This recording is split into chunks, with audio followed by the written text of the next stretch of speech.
We are now almost exactly 1 week away from the 2015 NFL Draft, and it can't come soon enough. This is the Real on the Field Goals, and we're joined today by Dan Kadar of Mocking the Draft, and we're here to talk about the Seahawks and the 63rd pick, and basically all the mid rounds, because Seattle is the last team to pick in this draft. So we're just going to get right into it. I'm joined as usual by my co-host Ken Arthur. Hello, Kenny. Hey, everybody. And as I said, we got Dan Kadar here. He's the head honcho at Mocking the Draft. He's a guy that I met when I went to the Combine, and he's a really cool dude. Say hi, Dan. Hi, Dan. Thanks for having me, guys. It's an honor. So we'll just break right into it. As you know, the Seahawks picked 63rd. When we did the SB Nation mock draft 2 rounds, the Seahawks ended up with Oregon center, and I don't even know how to say his name. Can you help me out with that? Gronru? Yeah, it's Chronis Grasu. There you go. And obviously there are a multitude of players that could make it to that position, but or make it to the 63rd pick. But let's just go ahead and talk first about what you think the Seahawks draft needs are. Well, the one thing with Seattle is I think, as good as they are, I think it makes their needs kind of obvious. And the first one I think of is cornerback, because they lost Byron Maxwell. We don't know when Jeremy Lane's going to be back, so that one comes to mind immediately. I think offensive line, it makes sense, especially on the right side. I'm not particularly a big Justin Britt fan at right tackle, but I've been wrong plenty about Seahawks draft picks in the past. Some other positions, wide receiver maybe. Then you start to look at some of the 2016 free agents, and if they're going to be able to sign all of those guys, and you start to wonder if they're going to look for some really good developmental players behind guys like Russell Okung or Brandon Mebane, and players like that who might get priced out of Seattle just because they have a bunch of huge contracts and they have to give Russell Wilson a huge contract. So they have some obvious needs. I think some good background needs as well. And Dan, how do you see those positions in terms of depth? Not so much on the top, because that doesn't affect Seattle at all. But as far, I know that this is another good year for wide receivers. I don't know necessarily how it shapes up in the middle and late rounds for wide receivers, but I do know that once again the first and second round should be pretty stacked. But how do you see it lining up linemen, wide receivers, and defensive tackles? Fortunately, I think the further you get down on offensive linemen, the more developmental risk there is. There's not guys who look like they can obviously come in and start and make a big difference, especially when you get past the second and third round. Wide receiver, I think you can hit on some players mid to late this year and find something. Obviously, you're probably not going to find a star number one receiver, but I think you can find guys you can do good things with. And what was the other position? Cornerback? Is that what it was? Defensive tackle, but cornerback also important. Yeah, the defensive tackle, is great to pick late this year. There's a bunch of defensive tackles who I might have graded one way and someone else might have them completely the other way around. And that speaks to the depth of the class this year, deep into the draft, really. There's some guys that are going to go late that are going to be very good players. Well, let's just break right into, I guess, a few of your favorite mid-round prospects and kind of just go through the position groups, if you don't mind. Let's start with offensive line. I know that, like we said, you get the Oregon center. He's a potential, pick at that 63rd spot. There were a couple other guys in that area that I thought of when I was making that decision. Who are a couple guys that aren't necessarily going to be first-round picks, but could still be there late second, early third that you're a big fan of? Well, it depends. There are some offensive linemen. I kind of like that position a little later than the second-round pick for Seattle. I have right down at 63 for Seattle. I have 4 or 5 players written down. One of them is an offensive lineman. So yeah. I think Rasu made a lot of sense for that pick, and I wasn't just pandering to your decision there. But he's good. I really like Rob Havenstein from Wisconsin. Mm-hmm. I think 63 might be slightly early for him, and he's kind of an ugly player, so to say. Like he doesn't really blow you away with power or speed or anything. So he's a Justin Britt style of pick. Yeah. Okay. Yeah, I mean, he's pro ready. I mean, he's a guy you can plug right in at right tackle and be adequately fine, I think. Okay. The Oklahoma guys, I think, might be there. Darrell Williams and Tyrus Thompson. I think they're pretty solid players. Do you like one of those more than the other? I like Darrell Williams. He's the right tackle there. Yeah. He just plays with a mean streak. He's a better run blocker. I think he's a little more powerful, stuff like that. So I like him. Mm-hmm. Guards, I'm a little indifferent on. I mean, I think Ali Marpet is going to be there. I think he would fit that system there really well. But you wonder, is the second round too early for a player from Hobart College? Right. I don't know. Right. Because, we're kind of grading him largely off of the Senior Bowl mm-hmm. and his play against a very low level, at a very low level. So I'm a little uncomfortable with him in the second round, even though I've done it before. Let me throw a couple names at you real quick. Mm-hmm. Shaq Mason. What do you think of Shaq Mason? I think he's good. He doesn't have length, which is a concern always. He's behind as a pass blocker because he's coming out of Georgia Tech's, traditional, very, very traditional option offense. Mm-hmm. Super powerful. Obviously gets the leverage advantage on guys. Really nasty. Can move around some. So he's a good player. I think 63. I think a lot of people are a lot higher on him than I am, but I think 63 is a little bit early for him. Yeah, I've seen him kind of mocked in 5th, 6th, 7th round, even a little bit more. One more name I got for you, Ty Sombrello. Mm-hmm. He's the guy that's been mocked. He's the guy that's been sort of connected to the Seahawks a bunch lately. Tony Pauline's linked him to the Seahawks, and it's said that he's came and visited the Seahawks, so he's a guy that they could really like it, and they've actually had him work out at center. Yeah, I can't really speak to him playing center because I haven't seen it. And when I saw him at the Senior Bowl, I was kind of following him around there most of the week. He was a guy who I think had a higher grade before the Senior Bowl than he did after it. Okay. I think that environment kind of exposed him a little bit. He got pushed around some. His technique was kind of sloppy with his feet, that kind of stuff. But there's some coachable things there. As long as he gets more powerful and just holds his position, I think he'll be okay. I don't know. I'm a little down on him right now just because I had a pretty bad taste in my mouth out of him coming out of the Senior Bowl. Yeah, I'd seen a lot of people mocking him in the first round, in fact, before the Senior Bowl. And I think now it's more, 2nd, 3rd, 4th round. I had a chance to talk to Ty not too long ago for Rolling Stone. Interesting fact, former ski champion, can still do flips at 315 pounds on the slopes. That's crazy. Crazy. One more guy that I'd heard a little bit about, PFF has been doing, Pro Football Focus has been doing their, college football focus stuff the last couple of weeks. And a name that came up today that I saw was Greg Mance from Toledo. Have you been able to do any tape study on him? A little bit. I think he's a traditional center, not overly powerful, just athletic enough. Yeah. He's solid.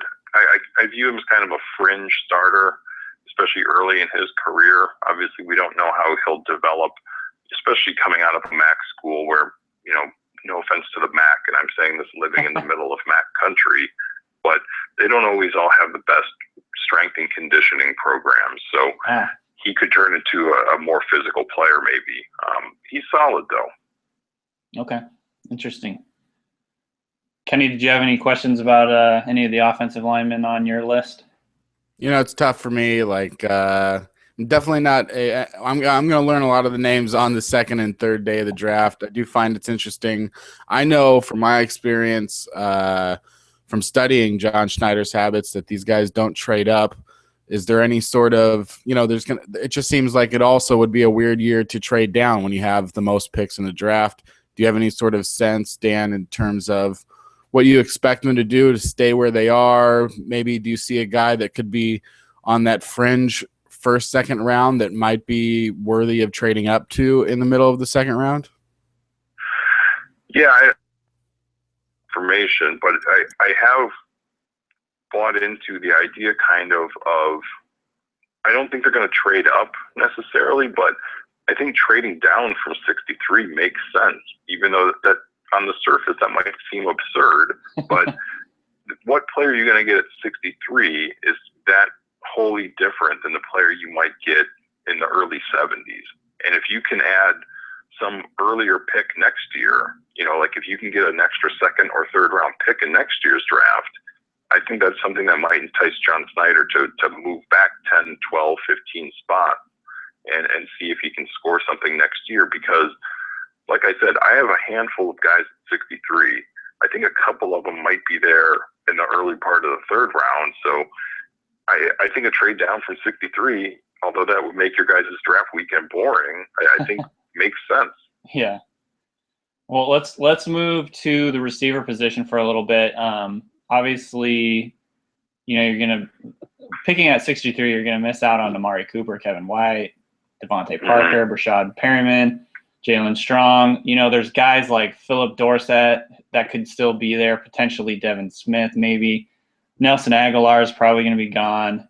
And then you're into the range where you're talking about guys like Chris Conley, Sammy Coates, Tyler Lockett, Rashad Green. Do you have any favorites in that group? And have you sort of seen Seahawks, have you seen any of those guys fitting with the Seahawks in some of your draft prep? Yeah, I think all the guys you mentioned before, Chris Conley, the Nelson Aguilars, the Devin Smith, Philip Dorsett, I think they're all unfortunately going to be gone. Yeah. Like, especially Aguilar and Dorsett seem to be gaining some traction as we get closer to the draft in the first round, which is kind of strange. But I like Conley's tools the most out of all of those guys. I think there's a few other we can throw into this discussion, like Ty Montgomery from Stanford and Vince Mailey. I like Chris Conley the most just because I think he has the best tools. I think his hands are off every now and again, but he's bigger than some of these other guys. He's faster than some of them. From a physical standpoint, I think you can do a little bit more with Chris Conley than you can some of these other guys. Vince Mailey is a guy I like. I think he's a little raw. He might be a year off from being a good player in the NFL, but I think the tools there are good. I think he's big enough. He's certainly physical. And I think he plays fast enough, and his hands are pretty solid. So he's a guy I like. Later on, Desmond Lewis is a guy that I think is pretty decent. He's a bigger wide receiver. Really go up and get the ball. I mean, some of the plays I was seeing him make at the Senior Bowl were great. Not to keep harping on the Senior Bowl, but no, we love to hear. Actually, that's actually one thing we don't have a lot of access to. So Senior Bowl insights are very welcome. Well, he was just going up and getting the ball, being really competitive in the air, and bringing down some frankly pretty bad passes. So he's a guy I like, and quite frankly, you don't see Central Arkansas tape that much. At least I don't. Right. Yeah.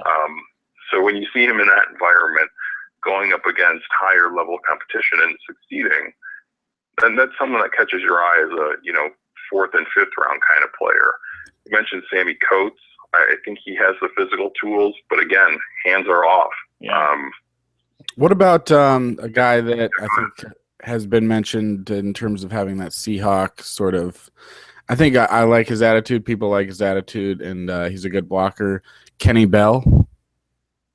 Yeah, he's a solid late round player. I mean, Nebraska never has good quarterbacks, so it can be hard to judge just how good they can be. But sixth or seventh round, I think he's solid. I don't think he really blows you away in any particular area of the game, but I don't think that's what you get in a sixth or seventh round pick. So what about for sure? Yeah, what about a point of controversy? I think that's going to be hard to judge.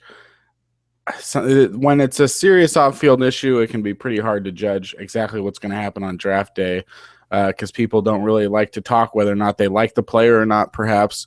But what do you think about Dorial Green Beckham's status as far as where he'll land? Well, we actually talked about this on our show this week.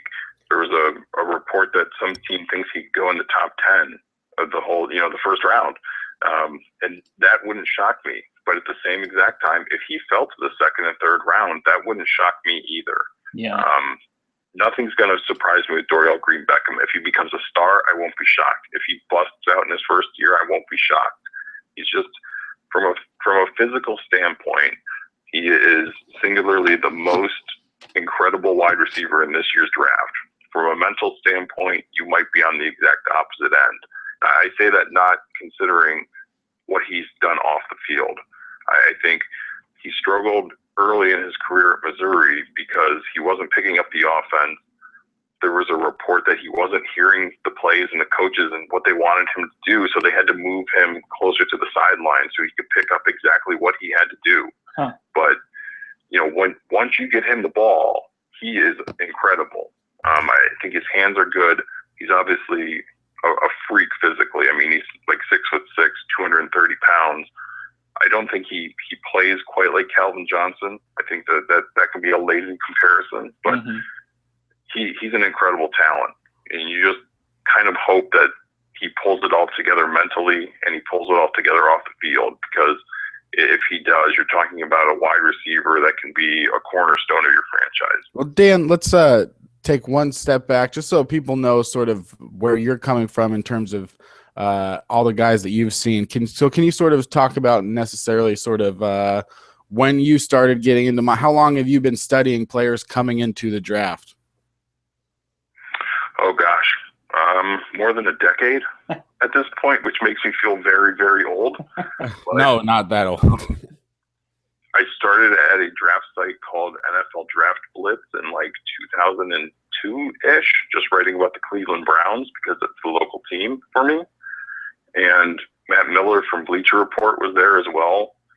So we were doing some fun things there, and we started our own site. Matt was really the forerunner of it, new era scouting, and we had some really great guys there. So I've been doing it a while. I've been going to the Combine, I think, 4 years in a row. I went to the Senior Bowl a couple of years in a row. And I do this all year. I'd like to think I take it pretty seriously. So it's fun. It's very, very nerdy, but it's a good excuse to watch a lot of football, basically. And what do you think are I know that, it's fun and it's interesting to do mock drafts and to look at mock drafts. What do you think are the biggest takeaways that you've learned in, say, the past 10 years that you said 10 years ago, this is how you did mock drafts? What have you learned to say, well, this is a mistake and this is something that you should focus on if you're building a mock draft? Well, I mean, the big difference for me, quite frankly, is that now that I'm going to things and getting, more contacts with people and talking to more people, I think I'm getting better information than I did in the past. And hopefully that, it informs my opinion a little bit better. And I don't necessarily mean that from I'm going to get, so many correct picks in a mock draft, but an evaluation process hopefully is improved over that period of time. And I'm quite certain it has. And even still, I'll miss on plenty of guys, obviously, but I just think you're more informed, and from a casual standpoint, you're certainly more informed with the the information gathering process we have now. I mean, when I started doing this, no one was doing anything with advanced stats, hardly. People were just kind of watching off TV and going from there. So you have all these different tools that hopefully make you smarter about what you're doing. Yeah, and I want people to, just a reminder, mockingthedraft.com and Dan Kadar on SB Nation, all of his mock drafts. How many mock drafts do you put out, like from January up to the draft? A gross amount. I do one every Monday, and in the past it was okay because I'd have a guy who did them with me, Matthew Fairburn, who's now covering the Buffalo Bills for a living, which is great for him, but bad for me because we would split them. And then we would do one together the third week. So you weren't doing one every week. So I've been doing one every Monday since December, which is fine. They're fun, and I know a lot of people like reading them and making fun of them and whatnot. But they're good. I'll have one next Monday. I'll have one next Thursday as well. So 2 weeks, and then I'm going to do a 2016 mock draft a few days later, and then I'm not going to do a mock draft for months. It's going to be great. I know Dan's had his own taste of the mock draft. Danny Kelly, that is, has put together a Seahawks only mock draft. Yeah, that wasn't too bad, but it definitely gave me an idea of why people talk about how it's difficult to do mock drafts. Like people literally will have a problem with every single one of your picks. Yeah, it's very strange. Like, we were doing a live mock on our show this week, and like the second pick was Amari Cooper, the wide receiver from Alabama, going to the Titans, and that might seem ridiculous, and it probably isn't going to happen, but if I took what happens in the draft next week and published that this week as my mock draft, people will go crazy. And people like get legit angry about it too. Like, one guy told me to die because of a pick I made in a mock draft. Like, what? Yeah. What? I don't know. It can be strange. My favorite reaction in my mock draft was, and this happened like 5 or 6. There was like 5 or 6 guys that did this. It's like these like 100% certain declarations. No, they're not going to do this. There's no way they're going to do this. It's like, I'm glad you know the future. That's awesome. Yeah, it's that's a pretty standard answer you get. Yeah, they're not picking them. I always challenge guys. That's fine if you want to have that opinion. We have a comment section, so you can leave your own if you want, and we'll poke some holes in yours as well. So knock yourself out. So, it's even in this year you've got, if somebody came out, or I'm sure people have, but if you came out and said, I don't think the Bucs are taking Jameis Winston, or I honestly don't know that the Bucs will take him. I still think it's possible that they don't want to necessarily be in that position. They might trade down. Do you have any sort of inclination, or do you feel like it is set in stone that Winston will go first to the Bucs? Yeah, I think that one's pretty set. It's been pretty set since the combine. Just the people you talk to there were all, the NFL people you talk to there were all on that. I just think it makes sense from a football standpoint. To me, there are a lot less questions about Jameis Winston on the field than there are about Marcus Mariota. So Tampa Bay needs a quarterback. Like, if anybody can name the best quarterback in Tampa Bay Buccaneers history, you'll be the first person to do that, because quite frankly, they've never had a good quarterback there for an extended period of time. I mean, Vinny Testaverde, maybe. He had like 35 interceptions one year, excuse me. So they need a quarterback. Jameis Winston's the best one. It just all fits together. Now, I do kind of find it strange. I combined like 20 mock drafts to find a consensus on players, and it was kind of strange that it was 100% Jameis Winston, but I just think that that's a pick we can put in stone at this point. Yeah. Moving to cornerbacks, getting back to sort of some of these draft picks that the Seahawks might have a shot at, either at 63 or into the 3rd, 4th, 5th, 6th rounds. One guy I had a question about that I haven't studied closely, and he recently was arrested, is Florida State's PJ Williams. He's been mocked a lot of times into the 1st round, early 2nd round. There's a potential that he can, fall. You could see him there at 63 based on the fact that he was arrested a couple of weeks before the draft. What is your sort of scouting report on him, and what do you think? Do you think he has a chance to fall that far? I think he has an outside chance to fall that far, just because after you get past about 6 or 8 cornerbacks, I think there's going to be a big run on them in the 1st round of 5 or so.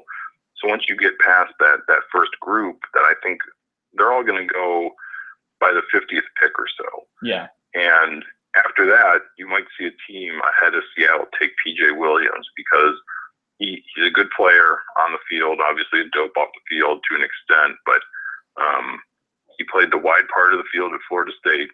He a lot of times had to go up against the opposing team's best wide receiver, and he did pretty well. Physical enough, lengthy enough, pretty athletic. I mean, I think a lot of people look at his timing numbers and they're not blown away. especially when they compare him to what his teammate Ronald Darby did. But he's a good player, as long as his head's on straight, which is a real issue with him. So he could be there at 63. I kind of doubt it, because before the last arrest, I had him in the first round. So do you really drop a guy almost a whole round or more even?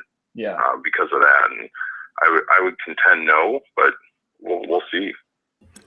What about quarterbacks? Do you see anything there in terms of Garrett Grayson or one of the other guys, Bryce Petty, that could be available later on? Do you see a potential star that's just hasn't been given a chance to really show what he's capable of yet, that might be a good fit for the Seahawks?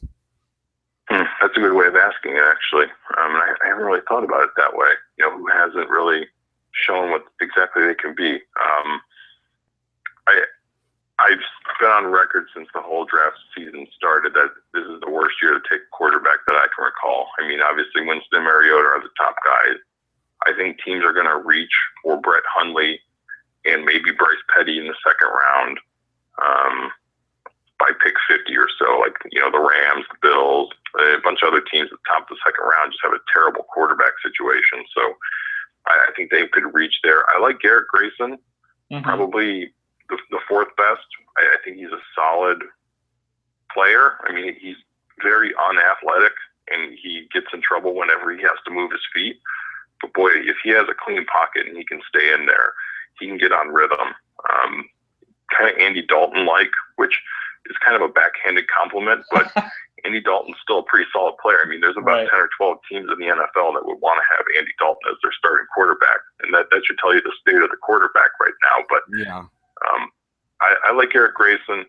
Sean Mannion, I think, is okay. Kind of a statue back there, very slow-footed, strong arm, moderately accurate. After that, I mean, it's such a bad year to take a quarterback. Like, if I'm a team that has a superstar quarterback, I'm just going to sit back and laugh when some of these guys come off the board way earlier than they should. I mean, Bryce Petty, he can be good if he's put in the right system. I'm very concerned about him coming out of that Baylor offense where someone told me he didn't ever look at a playbook the first 2 years he was there, which is strange.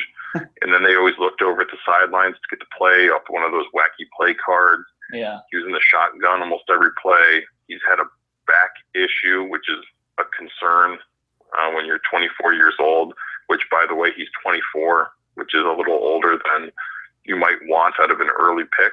Does he kind of remind you of Whedon at all? There's some works there. Does he remind you of Whedon at all? No, I mean, Whedon was 27 and just wasn't ready for the NFL, by the time he got to be 30, and that's an issue. So, especially when you get drafted by the Browns, where you're a first-round pick and the fans clamor to get you in the game. So he got kind of screwed by his situation and his age. So that was his downfall. I think Bryce Petty has obviously a longer shelf life. I just think he really needs to get put into the right kind of system to be successful. The Seahawks have two 5'11" quarterbacks on their roster right now in Russell Wilson and BJ Daniels. And one guy that kind of reminds me of them in some ways is Blake Sims out of Alabama. Do you see him as a guy that will actually stick as a quarterback in the NFL, or are they going to have to move him to a different position? And, I guess my question would be, do you think the Seahawks would take a shot on him and sort of, because he's so similar to the other two guys they have on their roster, in size anyway? Well, yeah, I mean, he's similar in size. He's on the opposite end in accuracy. I mean, he just misses on some easy throws, man. Like, especially underneath the short stuff and the medium stuff, where it should be simple, over the middle, just dump it right on a guy. He's missing on. And when I see that out of a quarterback, it's like, all right, on to the next one. I think he might get drafted late. I don't know. I think his arm's okay. Obviously, he didn't get a lot of experience behind A.J. McCarron there, but I'm not a big fan. If you're going to look for a smaller quarterback, I'd be more prone to someone like Shane Carden from East Carolina. The tools aren't great, but his head is exactly what you want. He's a smart player, accurate enough. You just don't want him throwing more than 20 yards very often. Yeah, I find it interesting. Something I was looking up the other day, and Alabama hasn't produced a starting quarterback in almost 40 years. And it's just like one of the biggest national programs, and the last one that was actually drafted and went on to start like one season was 1976. But I think that an interesting component that goes along with a lot of sleepers might be size concern. Like, to me, like size, it is a concern, you know, if you're not the right size. But it seems like a lot of guys at all kinds of positions, if you take a look at Geno Atkins or Elvis Dumervil or Russell Wilson or Wes Welker, you know, they weren't considered to be big enough for their positions. And then it seems like at a certain point they overcame that. Is there a certain red flag for a sleeper that you think is a biggest concern, like say injury, or is most overblown, or do you think they're all just equally red flags? And do you see any sleepers in this year's draft in terms of those sort of red flags? I don't know. It varies by position. Like, the height thing isn't that big of an issue unless the guy plays small. You know, you guys know, they said Russell Wilson, it wasn't an issue, his height, because his release was high. Right. So a guy can be 6'4" and he has a low release, and that's not good. So, you know, it's a position by position thing where you kind of look at some of the bad stuff and be more concerned about it. Height isn't one of them at every position. I think obviously if you have it, it's generally better, it seems like.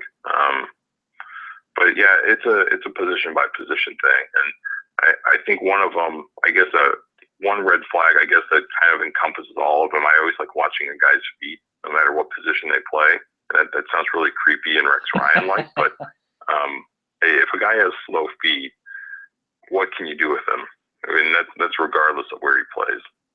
Yeah, so that's kind of one of your deal breakers. What do you have any other deal breakers? You know, I always like to hear about because you know I'm amateur evaluator and everything, and so it's always fun to get people's opinions on what are some of the main things they first look at. So apart from slow feet, what are a couple other of your like deal breakers? Well, it just goes by position. So wide receiver, obviously, if you can't catch the dang ball, you know that's a concern. Yeah. And there are some guys that, you know, they're freaky athletes, and they're going to occasionally pull some in and get some huge gains. But, you know, if they don't have consistent hands, what can you do with the guy? You just can't trust them. Right, exactly. And so you got to, you know, specialize what he does on the field. Like Ty Montgomery, for instance, from Stanford. He has every tool. I think he's visited Seattle, or they worked him out or whatever. But he has almost every tool you want, but he can't catch the ball. So it's like, okay, well, all right, thank you. I don't know what you do with him. Yeah. I mean, you could say that like Braylon Edwards, right? The top ones there. You know, short arms with linemen on both sides of the ball is an issue, just because I like guys who can create separation without having to ragdoll an opponent every play. So I always like to see arm length. Quarterbacks, this all sounds creepy when you describe it, but I like guys with big hands, just because they can hold on to the ball. And I've been burned in the past. Like I'm in Akron right now, right? Yeah. So obviously I like the Akron Zips, and I like Charlie Fry coming out in like 2005 or whatever. Yeah. Until I shook his hand. Like I shook his hand one time, and like his hand was really tiny, and it's like, oh, that's not good. That's disconcerting. He had an issue throwing tight spirals because he couldn't get a good grip on the ball. See, I like a prospect who showers at night instead of in the morning when I'm watching. Right, that's a real issue.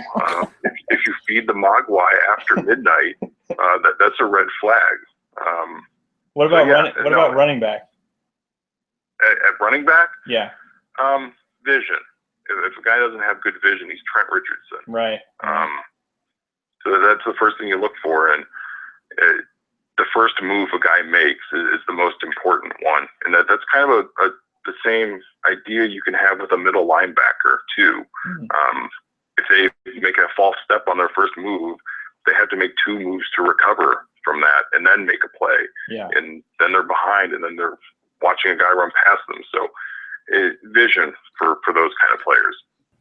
You know, it's like what I've found interesting over the years is I've really started to, spend more time paying attention sort of just to more things in general. It really seems like those guys, those transcendent guys, the ones that can really reach their full potential, as much as you can find great players anywhere in the draft and not being drafted, Tony Romo, whatever, you can find them.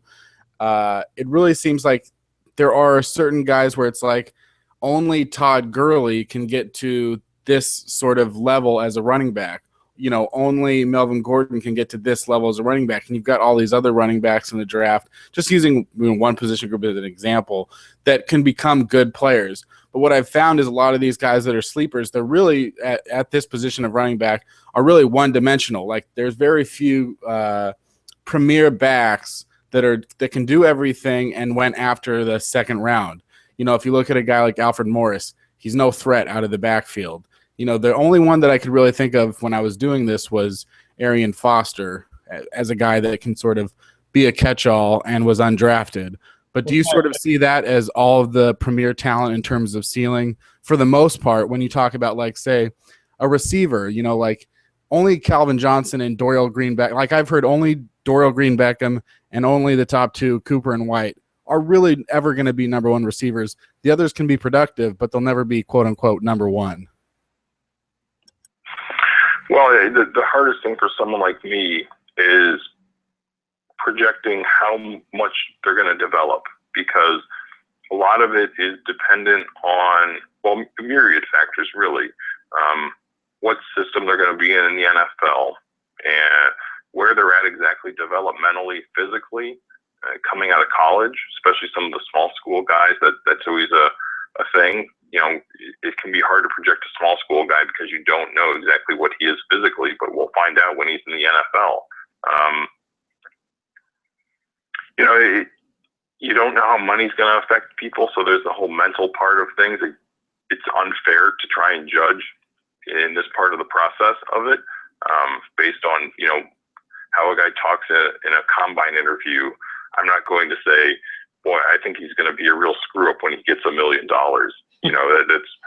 That would be ridiculous of me to say, but that happens. So there are so many variables that we can't account for in the watching tape process, and trying to get as much information as we can, because the kid's 22. I mean, I was dumb as a box of rocks when I was 22, but I'm pretty smart now, and that happened at some point. I think I'm pretty smart. I don't know, but it's a whole number of factors that you can't bank on, like you can bank on a guy's ability to throw a 30-yard out. So it's always a risk trying to figure that stuff out. I think that Kenny, to your points, like the Seahawks, John Schneider, they always talk about, they look at what a guy can do. And I think that's kind of, they don't try and break down too much what he can't do. They want to know what he can do. And, especially in the mid to late rounds, like that's exactly like you're saying, like you're going to have to look for 1 or 2 distinct skills that sets them apart from guys, in the class. And those skills are something that they can use. So it's like when people complain about Luke Wilson, I always kind of come back and be like, he's not a complete player. He went in the 5th round for a reason. He's a really fast straight line guy, but he's not. His body control or whatever isn't quite as. It's not like a Jimmy Graham where he can jump, twist in the air, go up, get the ball, come down with it, land, run. He's like, if you hit him soft in the hands and in stride, he'll probably catch it. But you just have to look for those certain skills, and his skill was straightaway breakaway speed, and that showed up a couple times this last year, and he had a couple of touchdowns using that specific skill and talent that they looked for in him. And so I think that to me is a really that's a successful pick, even if he's not a complete player. I think that's something that the Seahawks definitely focus on. So it's something to keep in mind this year when the Seahawks have I think 8 picks in the fourth, fifth, and sixth rounds. You're not going to get a complete player most likely. You're not going to hit on a Richard Sherman. It's basically, if you're 6'1", you can't be 6'4". You are 6'1". If you run a 4.45, you're not going to run a 4.35 tomorrow. If you're immature, you might actually be a better person a year from now. So those are the sort of things that it seems like you could become better at. Yeah. Yeah, I agree. And I mean, you don't expect a Luke Wilson to be an amazing all-around player. You expect Marshawn Lynch to be.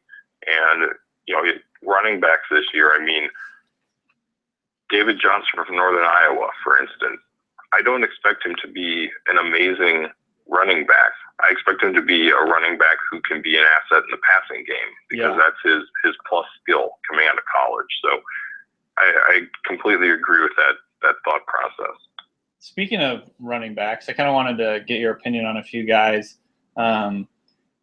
Mid-round guys. The Seahawks, they picked Christine Michael a couple of years ago, and he hasn't really done much yet. But now with Marshawn Lynch, his future, he's playing this year at least, but his future's kind of in doubt. You don't really know what you're going to get from Christine Michael. Robert Turbin, he's still, he's kind of like a role player. So the Seahawks may choose a running back in the mid-round at some point. A couple guys that have been connected to the Seahawks, I'll name off a few, and then I'll let you get your thoughts on them. Mike Davis out of South Carolina. TJ Yeldon out of Alabama. There's guys, let's see here. I think Duke Johnson's probably on there. Jay Ajayi, he's another guy that they probably have interest in. So what are your thoughts on some of those guys in terms of the fit with the Seahawks and their, ceiling in the NFL? I think Jay Ajayi is going to be gone, unfortunately. So we'll kind of cross him off the list. He's a very good player. There are some issues with his knee health, but TJ Yeldon, good player, always played in a rotation at Alabama. Fumbles way too much. That's his big negative. His big positive is for a guy who is 6'2" or whatever, 220 pounds, he can make people miss. Like, he's very agile for his size. I don't think he has a lot of breakaway speed. I think he's solid out of the backfield in the passing game. Good player. I think people are going to sleep on him a little bit, or are sleeping on him a little bit, I should say. Where do you think he'll go?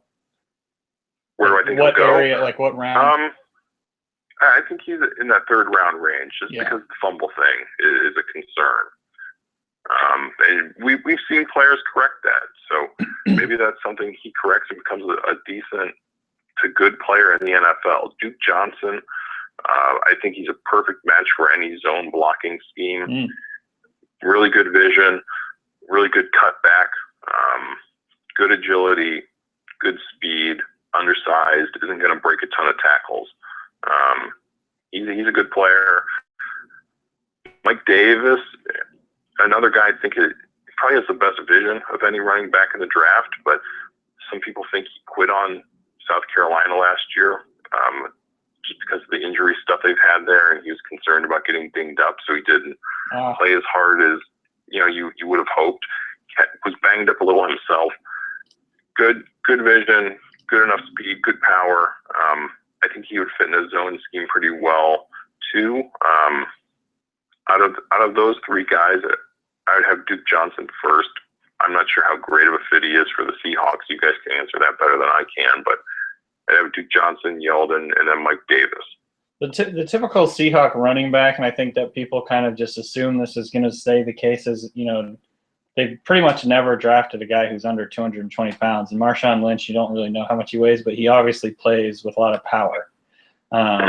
So, guys like, what are your thoughts on guys like David Cobb, Zach Zenner out of South Dakota State, and then Matt Jones out of Florida? Well, Cobb he has slow straight line speed, just to be blunt. I mean, he's not going to run away from a lot of people, but he gets in and out of the hole with enough speed, and that's kind of what you want out of a player like him. I don't think he's going to have a lot of 20, 30-yard runs. I think he's going to have a lot of, 4-yard runs that should have been 2 yards, stuff like that. Yeah. I think he's right there in the middle, third, fourth round range. He's solid. Like, I don't think you're ever going to watch David Cobb and be completely blown away, but I don't think you're ever really going to be disappointed either. That makes sense. Zach Zenner, someone I need to probably be more knowledgeable about, to be honest with you. I know he was productive. I don't know. I don't quite frankly have a strong opinion about him. Where do you rank actual production in terms of how important you think certain things are about a player? Because it is important to be productive, but where exactly would you rank that as terms of we put up big numbers? Well, you try not to, just because a lot of numbers are out of a system. But at some point, at the end of the day, production is production. Yeah. Regardless of where the guy's coming out of. So if I had my pick, if I had the same grade on two guys and one had a lot more production in college than the other one, I'm going to take the guy who produced more. And obviously, there's a fear if you do that at running backs, the guys carry the ball 400 or 500 times coming out of college. I think Zenner might be one of those guys, but if you take that guy and you get 4 or 5 good years out of him, out of a mid-round pick, that's okay. Like, not everybody's going to play for 10 years. So it's like an interesting guy who sort of brings all of this together, I think, would be Danny Woodhead in terms of everything we're talking about. He's not the size, and he's not going to get drafted. I don't think that he was drafted. I don't remember, but and he also is limited in what he can do, but he's also very productive, and he was extremely productive in college. But yeah, it's hard to find type guys and hard to understand, hard to predict how much of that production will move forward. Yeah, for sure. And unfortunately, I can't think of Danny Woodhead now and not think of Pro Football Talk commenter. He's kind of ruined him for me, but he's a real grinder. But to finish your last one, Matt Jones from Florida. I mean, he's huge. Yeah. Just a monster of a running back, and he's going to be the guy if you need someone to get short yard, knock people over. He can bust a couple here and there, but don't expect it. Basically, he's solid. I think he's in that 5th and 6th round area. I have to ask, just based on you've seen, anytime you've been so invested in drafts going up to the draft for years, and then actually seeing the draft happen, and you also give sort of where you think the guy's going to go. So I'm curious, in all of your experience doing that, the guy that was the most shocking early, he went way before you had ever thought possible. And while you think of that, I'll tell you the other question.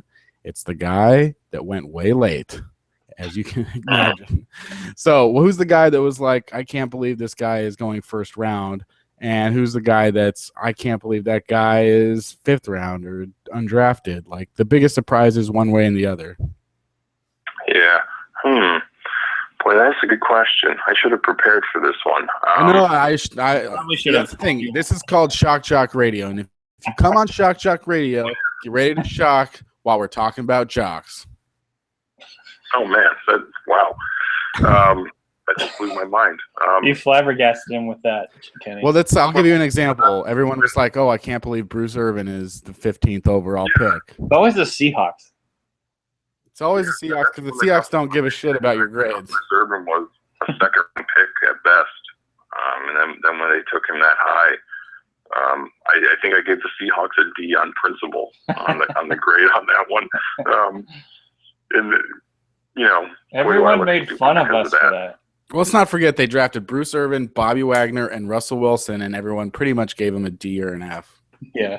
Well, that was everyone, because that's the thing that I find as well. It's interesting about mock drafts is when they go out there, this is the public's gauge. This is what the public uses to gauge the players in the draft. And they look at Mel Kiper and they look at Todd McShay and they look at the other mock drafts such as yours. And, and for the most part, it's dead on. But when something goes against that, they assume that it's also hard to sort of gauge that team, like with Bruce Irvin, I think there were a couple teams that just so put it under the vest that nobody could know that they thought he was the best pass rusher in the draft. And the whole time, maybe, if he goes 15th, then it wasn't his grade a 1st round grade. maybe from Seattle, but if Bruce Irvin went to, I don't know, some other random team that isn't a team that uses straight pass rushers, and say he goes to a team that's not a 3-4 or doesn't have like a pass rush specialist, how good is he going to be? And that goes back to what we were talking about earlier of we don't know exactly how a guy's going to develop. So if Bruce Irvin goes to the Cincinnati Bengals, is he going to be as successful as he is for the Seahawks? So I would contest the answer to that as no. And his success is varied in terms of his time in Seattle. Sure. There's also that. Yeah. I find it interesting. That's all. I really enjoy reading mock drafts because I don't have time to watch college football really. So I don't really. That is what you get is that you find out. Oh, we're talking about Tyson Braylo, and then you Google him and you try to find out where he might be drafted because you want to know sort of how he's seen is going in the next level. And everybody knows that where you're drafted does not in any way affect how well you're going to play at the next level. That is completely on the player. But it is interesting to know just, okay, so is this a guy that the Seahawks have a chance of drafting? And a lot of that does come from mock drafts, which is sort of all produced from conversations with NFL teams. Is that right? Yeah, I mean, it comes from a lot of different places. I mean, there's a bunch of draft guys I talk to. I think one of the stupidest things a lot of draft guys say is, I don't read other draft guys. That's like saying a player doesn't read his press clippings when you absolutely know that they do. Yeah. So it comes from NFL sources. It comes from, quite frankly, some things just make sense. Like Brandon Scherf to the Giants this year. I won't be shocked if that pick happens at 9, and that's a pick people have been hooked on since December. So some of it's just intelligence, quite frankly. I mean, you can have, you work in your sources, you work in what you watched, you work in what other draft guys you're talking to are saying, and you go from there. You try and combine them all, and you put some extra weight on what some other people say compared to some others, and you try and come up with a tasty stew and hope it works out. All right, so I'm going to read off a few surprise picks, I guess, early on. Last year, I think the major surprise first-round pick was Juwan James, 19th to the Dolphins. What was your reaction to that pick? I did think it was early because, he's a power right tackle. I think the NFL liked him more than draft guys, and I say that solely because I think the Panthers were going to try and make a move and go get him. So I think the NFL liked him a little more than we do, and I think he showed why for the Dolphins last season. Did he not? Yeah, because I haven't really followed. Did he not play that well last year? No, he was good. He was good. When he was in, I think he was pretty good. Brian Anger, 3rd round. Well, he was at Iowa. I mean, he was a classic, a lot of production guy. I think he went a little lower than people might have thought, but in the end, I mean, that position, it shouldn't be a shock when a middle linebacker drops in the draft. No, Brian Anger, the punter. Oh, I think you said Brian Angerer. No, I see with a confusion because they're almost exactly the same name. When you're saying like he went lower, I was like, what? That's right. The punter should actually be playing linebacker. That's my hot take. No, that was a strange, bizarre pick. I mean, obviously he's a good punter, but he's a punter. So, yeah, that one was strange, and we've been making fun of the Jaguars ever since until they just overwhelm you on Twitter about it. I think that one that me and Danny recently talked about, and I feel like I talk about it a lot, is Christian Ponder, 12th overall, Vikings. That was a strange year. Mm-hmm. Yeah, that was a bad year. That year scarred a lot of people and got a lot of people fired. I like Christian Ponder coming out of college, but as a second-round pick. Yeah. And when you pick 12th overall, I mean, he had a great senior ball, and that's what vaulted him up there. But when you get picked in the first round, there's a burden of expectation there that he just couldn't meet. I mean, if you let him come in as a backup and develop, who knows how different he would be, because he comes into to Minnesota and fails, we don't know what that did to him mentally. You know, like he could just be a wreck for all we know. So he's a guy I hoped would have worked out. He just didn't. So there's in 2013, their first round was really interesting, actually. Eric Fisher went first overall. That's kind of a, work in progress. Deion Jordan, obviously the Dolphins traded up to get Deion Jordan. That's not been a great decision. Well, that's Miami's fault on that one. I mean, they don't know what they're doing with him. I mean, they play him at end, and he's a linebacker. Yeah. Do you think that he'll get traded, or do you think they'll figure out what's going on? I think if they figure out what's going on with him, they'll be in a pretty good spot with their defense. I don't think they're going to trade him quite yet, just because there's so much raw talent there. Right. 7th pick overall, Jonathan Cooper to Arizona Cardinals. He's working his way into the starting lineup after breaking his leg really badly, but he hasn't panned out as much as you'd think or you'd like. 8th overall, Tavon Austin. 9th overall, D. Milliner. And then you go into 12th overall, DJ Hayden. He was a surprise, late riser. I don't know how much NFL guys liked him all along, but obviously when he passed his health checks for his heart, he went from being a mid-round pick to 12th overall. Well, that's the thing with that trade between the Raiders and the Dolphins. Is I think the Raiders were worse off than the Dolphins, even if Deion Jordan doesn't, because they went down from 3 to 12, and all they did was pick up Menelik Watson. They picked up a second rounder and they drafted Menelik Watson, and neither him or Hayden necessarily look good right now. So it's sort of like when you move down from 3 to 12, you got to pick up a future first, I think. But it may have also been just the fact that A, the Raiders didn't have, again, very many picks, and B, this is an interesting thing, is because 2013, it's a terrible draft. It's arguably the worst draft of the last 15 years. So Dan, do you see it harder to mock drafts that are weak or strong, like say 2010, which was the one with JJ Watt, right? So do you think it's harder when there's a lot of good players, or when it's 2013, or when there's no good quarterbacks and it's hard to sort of judge, nobody really loves anybody? Not to cop out, I mean, I think they're equally tough, just because the Eric Fisher pick in 2013, that was the year Luke Jokel went second, I think. Yes. And everyone was on Jokel, number 1. And then 2 weeks before the draft, Dane Brugler of CBS, who's great, was like, it's going to be Eric Fisher. Lock it in. And people were like, okay, Dane, who are you? You're like the new guy at CBS. No one knows who you are. And then the pick was Eric Fisher at number 1. And, some people jumped on it when Dane did, and some people, I think, such as myself, did not. But it can be hard when you can't peg in something with certainty. Right. This year, I'm pretty much 100% guaranteeing Jameis Winston is going to go first overall. That eliminates one incorrect thing I'll do. So,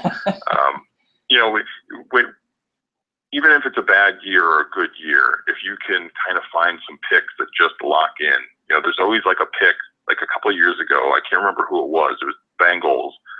Everyone knew who the Bengals were picking for some reason. And I don't think it was any news or information or, sourcing that led you to that pick. It was this team obviously needs this. This player obviously fits this. Let's hook it up.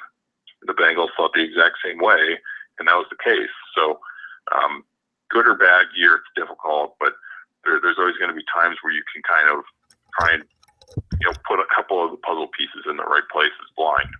Are you getting any sort of inclination? Do you want to make a call right now in terms of biggest surprise of day one? You think something like the Dorial Green Beckham in the top 10, or is there something that you're feeling like, don't be surprised if Randy Gregory goes number 2? Is there something that you're feeling? Yeah, don't be surprised if the Cleveland Browns trade up to get Marcus Mariota.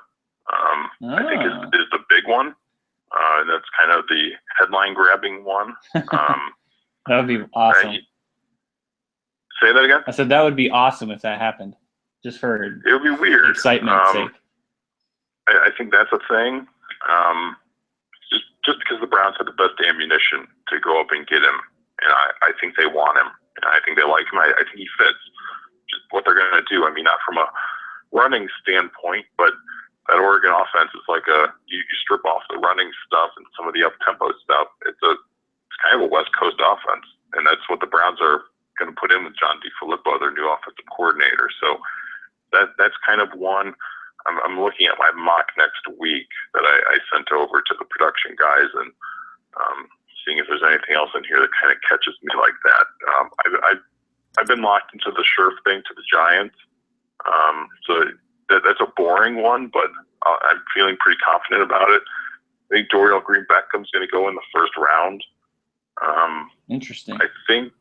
I think we might see 3 running backs in the first round, depending how fast Todd Gurley and Melvin Gordon come off the board. Who's the third? I mean, I was a little too chicken to do it myself, but we did the live mock draft on our podcast last night, and I gave J.J. to the Dallas Cowboys because Gurley and Gordon were gone in the top 20.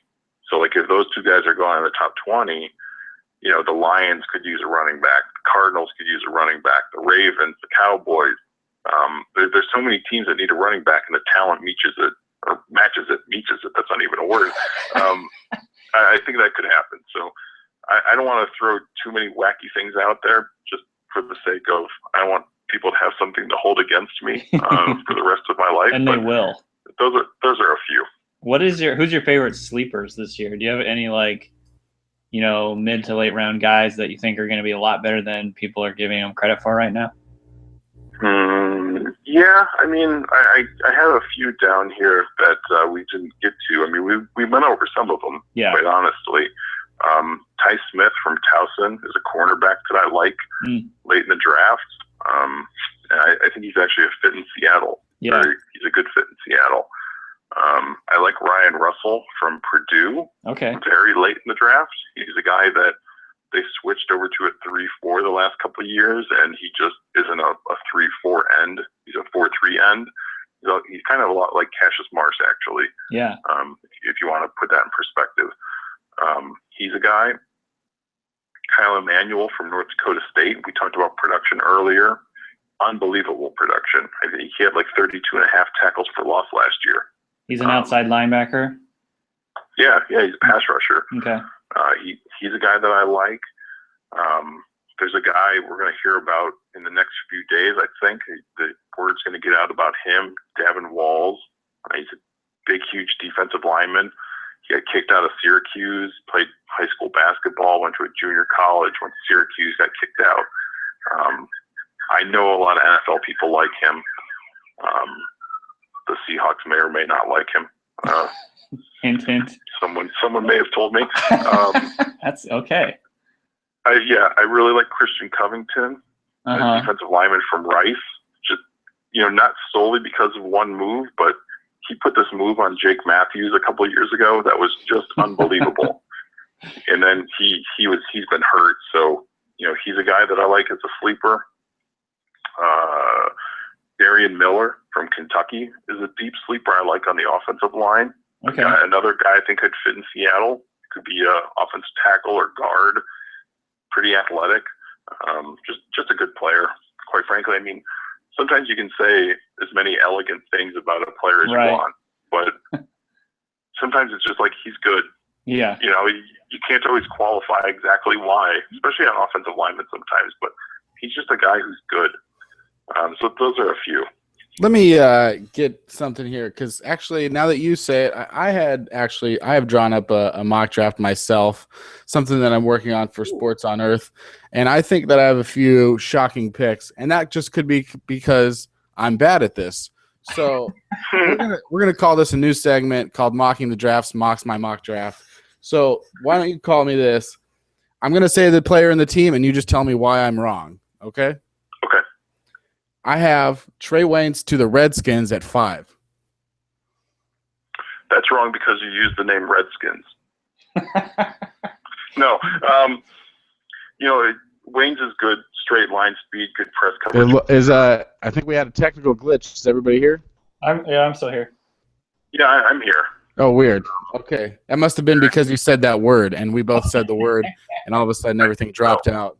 I think so, but just a guy who's not very fluid in space, moving around laterally. And I don't know, the cornerback is a need for Washington, the Washington NFL franchise at number 5. I think there's some other places they could go there, offensive line and pass rusher, which I think are positions that grade out higher than cornerback, especially the players in this year's draft. Okay. Fair. Breshad Perryman goes high, 11 to the Vikings. Well, I'm assuming that Amari Cooper and Kevin White are gone. He goes ahead of Devontae Parker, third receiver taken. Okay. I'm against that just because he drops the ball too much. I really like Devontae Parker a lot more. So that just comes down to a who you like better type of thing. It's a need for them, but he's not who I like for them. I got another surprise up because Trey Waynes was gone. The Saints take Byron Jones, 13th overall. 13, I thought you were going to say 31. Oh, no, this is a shocker, baby. 13. No, that's fine. I wouldn't be stunned if he gets drafted high just because the athletic freaky measurables, and he was banged up last year some, so there might be some reason to believe he's better than he may have showed last year. And fun fact, he trained with the George Washington University women's basketball team while he was an intern in Washington, D.C., some political office. So there you go. Yeah, I interviewed 3 guys, and the 2 other guys I interviewed were Byron Jones and Chris Conley. And Byron Jones and Chris Conley trained together, and then they went to the combine and both broke records. Obviously, it was insane that they both they dominated. They both are fast. I mean, it was pretty crazy. I don't know what exactly the kind of training regimen they got going on, but it was insane that they're buddies, and then they were just sort of like Jones broke the record, I think, first, and then first it was Conley, and then Jones went up there and goes, "Oh, you would have had the record, but your buddy already broke it." Yeah, they're great guys. I think they're training at Exos, if I'm correct. And if they are, I mean, those Exos guys are crazy. I mean, the stuff that they train players on is great. I mean, I got to hang out with them a couple of years ago and see what they do firsthand for these players. And the advancement of off-season training, whether it's that kind of thing or quarterback coaches, is crazy. And it's an industry at this point. But Byron Jones 13, I just have a higher grade on some other cornerbacks. I think also cornerback is a background need for the Saints. I think they need one, but not as much as they need offensive line now that they got rid of Ben Grubbs, a wide receiver now that they got rid of Kenny Stills, pass rusher now that they don't have a pass rusher, quite frankly. Yeah. That sort of stuff. It's just not a high need, and I have players graded higher to continue slamming your terrible mock draft pick. Finally, give a grade to the Browns' first round. I also agree. I don't know if you're saying that they should, but I think they should trade up for Mariota because I'm sick and tired of them having 2 picks every year and wasting them. So I feel like if you're going to waste it, get a high-impact, high-ceiling quarterback, something like that, because I'm just tired of seeing them get picks and then trade them or release them a year later. So what I have for their 2 picks, give a grade for this draft. They got Todd Gurley at 12, and they got Dorial Green Beckham at 19. F-. No. The Dorial Green Beckham one, I'd be shocked if they took him just because they just had him and Josh Gordon to some degree. I mean, obvious on the field talent, off the field. That's how I justified it. I'd be concerned about it. And, I understand people connecting the Browns to Todd Gurley, but I don't. Just because Isaiah Crowell came in there last year and he did some really impressive things. And Terrence West, when he held onto the ball, he looked good at times as well. So I think they have talent there at running back. So they're good players. I just don't think those are great picks for the Browns. I feel real bad saying that about your mock draft. You heard it here first, folks. I'm mocking the draft, mocked my mock draft. Dan, real quick. That's my autograph. Real quick to finish, since you're a Browns fan, they have 2 first-round picks. What would be your dream scenario in the first round? Well, I honestly do like the idea of going up and getting Mariota. So that's one. You're not a Manziel believer? 12, say that again? You're not a Manziel believer? Well, I was at this time last year. Yeah. And I feel bad giving up on a guy after 7 quarters. Right. But, just the character stuff it's crazy. Like, he was in rehab for like 2 months. Yeah. Like, I'm very happy he went to rehab and hopefully got his stuff straight, but it makes it hard to believe in a guy, right. Especially when he's small. Like, Russell Wilson's short, Johnny Manziel's small. Yeah. So how is he going to hold up in the NFL? And I think I underestimated that last year. And so, if you want to put one down that Dan screwed up on, if you want to grade my opinion of Johnny Manziel from last year, that's an F, it looks like. But if the Browns don't go up and get Mariota, I like Danny Shelton from Washington at 12. There you go. I like a wide receiver at 19. Now, I don't think it's going to be DGB. I'd be fine with Brashad Perriman. I'd be fine with Jalen Strong. So those guys, if they took a pass rusher somewhere in there, I wouldn't be upset, even though I think Barkevius Mingo is a breakout candidate this year if he's healthy. A big guy up front to stop the run and someone to catch the ball from God knows who. One last question for you, and we'll let you go. Unless Kenny has a question, then we won't let you go. The Seahawks recently signed Ruben. How do you say his name? Abita? No, it's really easy, actually. It's just Ataba. Oh, Ataba. Okay, that makes sense. Yeah. Okay, so the Seahawks recently signed Ataba Ruben. What are your thoughts on him? What kind of role do you think he'll play with the Seahawks, and do you think he's a good player? I think he's a good player in a 4-3. Mm-hmm. I think the Browns miscast him in a 3-4 the last few years. Just a ferocious player up front, can occupy blockers, get to the backfield. Very extremely underrated player. Like I thought he was on the fringe of the Pro Bowl a couple times and just didn't get over the hump. Then he got banged up a little bit. Zero character issues. Gives good effort. He can play a lot of snaps too. Like, he's not going to be some defensive lineman that's just going to play 300 snaps and that's all you get out of him. I mean, we'll see how much they actually have to play him. Right. But I think he get you 550 to 600 snaps a year of good quality play. I thought that was one of the better free agent signings this year. Sweet. That's good to know. Kenny, do you have anything else for Dan before we let him go? Just a thank you and a welcome back next time. No, I think that that pretty much it wraps it up. It's tough to, it's tough when once every year the Seahawks sort of push us out of the first round and take away that joy. But at the same time, I'm always so glad that no matter what, it's a late first round pick. So as long as you're picking late in the first round, you're A-okay. And I do find it interesting. I think the Seahawks will be one of the most interesting teams in the draft this year, just based on the fact that on day 3 they're picking like 8 times. So it should be an interesting time for everyone that wants to pay attention on day 3, which definitely includes Dan Kadar. Yeah, it has to contractually include me, but thanks for having me, guys. I really appreciate it. I really like listening to the show. Phil Savage, obviously, with gold. I like the other stuff you guys do, obviously, on the site. So keep it up. Thank you. Tell everyone where they can find you, where they can listen to your podcast. Yeah, just go to sbnation.com/NFL-draft. You can find everything there. At Mocking the Draft, I try and send everything out. Check us out. There's a lot of great stuff we have going on this year. I mean, Danny, you know this better than I do. I mean, Steve White's scouting reports are brilliant and unique. Yep.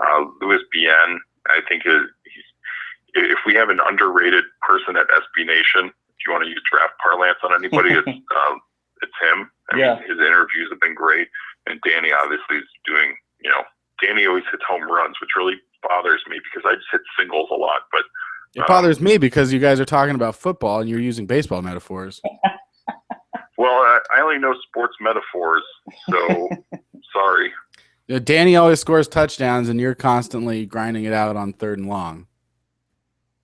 Danny does whatever they do successfully in cricket. I do whatever they do in cricket just marginally well.